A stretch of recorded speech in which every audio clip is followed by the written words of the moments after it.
우리 송봉철 목사님 너무 짧게 설교를 해주셔서 은혜가 된 것이 아니라 이 말씀을 많이 준비를 하셨다는 그 마음에 은혜가 있었습니다. 진심으로 감사드리고, 현재 작년까지 그 교회 이제 교구 맡으시고 하셨다가 지금 여주에 그 예배라든가 이렇게 책임자로 고재춘 장로님과 또 김장식 장로님, 또 정문에는 이제 이도행 집사님, 그리고 김혜두 장로님과 또 오광중 장로님, 이렇게 해서 여주를 잘 관리를 해주고 계시니까 저희가 아주 여러 가지 그 걱정 없이 또 교회 일에 대해 전념할 수 있었습니다. 오늘 오랜만에 이 목사님 설교를 들으면서 또 말씀과 기도로 또 잘 감당하고 계시다는 참 그런 느낌을 받았습니다. 하여튼 감사드리고요.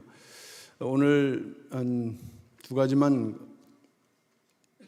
간략하게 광고 말씀드리고자 합니다. 첫째는 오늘 그 진호이 그 판정서가 왔습니다. 그게 무슨 말씀이냐 하면은 지난번에 이탈측 교역자, 전 교역자 17명이 그 교회 해고 결정에 대한 구제 신청을 지방 노동청에 낸 바가 있습니다. 그 결과는 이미 나왔죠. 1월 23일 날이 판정일이었는데 그 판정서가 오늘 이렇게 그 이제 법무부를 통해서 전달이 됐습니다. 그 결과는 17명 중에 목사 15명, 그 전도사 2명은 박대인, 유정순 2명인데 그 판정 결과는 이 전도사 2명에 대해서는 구제 신청을 인정하고 나머지 목사 15명에 대해서는 구제 신청을 모두 기각한다, 이런 내용이 되겠습니다. 이 전도사 2명에 대해서는 앞으로 교회가 법적으로 대처할 것입니다만은 이 15명의 의미가 뭐냐? 이것은 이제 구제 신청이 인정되지 않았으므로 그 교회가 해고했던 그 것이 완전히 해고되었다는 것을 인정하는 그러한 확정이라고 할 수가 있겠습니다. 근데 중요한 것은 중요한 부분은 뭐냐면 지방노동청에서 이러한 판정을 하게 된 이유는 놀랍게도 이 17명을 근로자성으로 봤더라고요. 그러니까 17명이 또 기각해서 인정을 받을 수 있는 가능성이 분명히 있었던 것입니다. 근데 문제는 이 15명이 기각된 것은 이들이 이미 서울 남로회에서 이미 재판 그 과정을 통해서 면직됐기 때문에 여기 해당되지 않는다, 그런 취지로 이것이 기각이 된 것입니다. 그러니까 이것은 무엇을 말씀하냐면은 이처럼 법원이나 노동청은 교회 공식적인 조직, 그러니까 우리의 서울 남로회를 인정하는 것이고 또 합동교단 총회를 인정을 하는 것이에요. 그래서 이것이 교회만의 싸움이 아니라 노회와 총회의 결정을 그대로 중시하고 받아들이고 있다. 제가 이제 오늘 뭘 말씀하려고 나왔냐면은 이러한 상황이 현재 교회 정문 앞에서 진행되고 있는 이 불법 집회에 참석하고 있는 이탈측 그 교인들에 대해서도 그대로 적용이 될 수 있다는 부분이에요. 교회에서는 현재 이탈측 집회를 주도하고 있는 전 그 교육자들에 대해서 작년 8월 12일과 19일 날에 그 해고 징계 조치를 내린 바가 있습니다. 또 그들은 이에 대해서 이제 지방노동청에 그 신청을 한 거죠. 근데 그 징계가 되어진 이후에 면직 상태에서 교회 입장에서 볼 때는 목사 아닌 자가 목사 행위를 하는 것이고 전도사 아닌 자가 전도사 행위를 하는 것과도 같기 때문에 그 자체가 불법이다. 그럼에도 이 집회가 계속되고 있기 때문에 우리 교회가 소속되어 있는 대한예수교 장로회 합동교단총회에서는 이러한 불법 집회에 총회 산하 성도들이 참여할 것을, 그래서 거기에 미혹될 것을 우려해서 2014년도 1월 4일 날에 불법 집회 참여에 대한 그 금지를 결의했고 이것을 신문에 공고했습니다.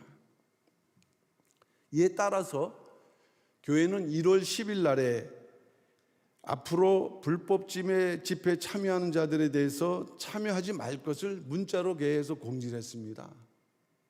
그리고 2월 25일부터는 그 2월 25일 이후부터는 징계 절차 예비를 공지를 했어요. 이것이 계속되게 되면은 반드시 징계를 받을 것이다. 그럼에도 불구하고 이탈 측의 모임을 좀 지켜보게 되면은 그 이후에 변화가 있습니다. 분명히 수도 적어지고 늦게 오고 그런 변화가 있어요. 그럼에도 한 200, 300명 안팎의 사람들이 계속 이 집회를 이어가고 있다. 또 그 와중에 집회를 주도하는 몇몇 사람들은 그 심각한 명예훼손에 대한 발언을 아주 거침없이 하고 있는데 그 다 본인들이 나중에 다 책임을 져야 될 부분들입니다.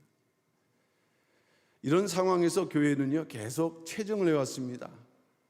그 숫자가 한 600여 명이 돼요. 그러니까 그 600여 명이 돌아가면서 그 집회를 끌고 왔던 것이죠. 여기에 대해서 징계 절차 착수를 준비를 하고 있습니다. 이번에는 주동자가 있고 단순 가담자로 나눠져 있기 때문에 분명히 징계도 그 행위에 따라서 분명히 구분됩니다. 그런데 지난번에 우리가 징계 절차를 할 때 소명서를 내라고 이렇게 요청을 했음에도 불구하고 너무 성의 없게 오히려 무시하는 듯한 그러한 태도를 보였습니다. 지금은 이래서는 안 돼요. 반드시 진정한 소명과 회개가 수반되지 않고서는 이러한 징계를 이제는 벗어날 길이 없다. 제가 생각할 때는 마지막으로 부여하는 그러한 소명 절차가 아닌가 생각을 합니다. 이러한 그 성의 있고 진실한 응답이 있기를 바란다. 이제 저는 그것을 전하고 싶은데 문제는 이러한 내용들을 이제 못 듣게 하고 듣지 않고 해서 전혀 돌아가는 상황을 모르는 사람들이 많습니다.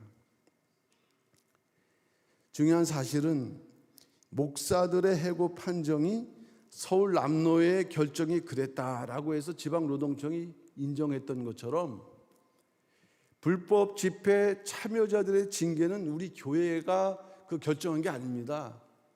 총회에서 결정한 것을 우리는 받아서 그대로 시행을 하는 것이에요. 그러니까 법원도 이것을 분명 100% 인용을 해주게 되면 여기에 해당되는 사람은 이제 참 헤어나기가 쉽지가 않다. 이런 상황이 되어서 오늘 광고 말씀드리는 것입니다.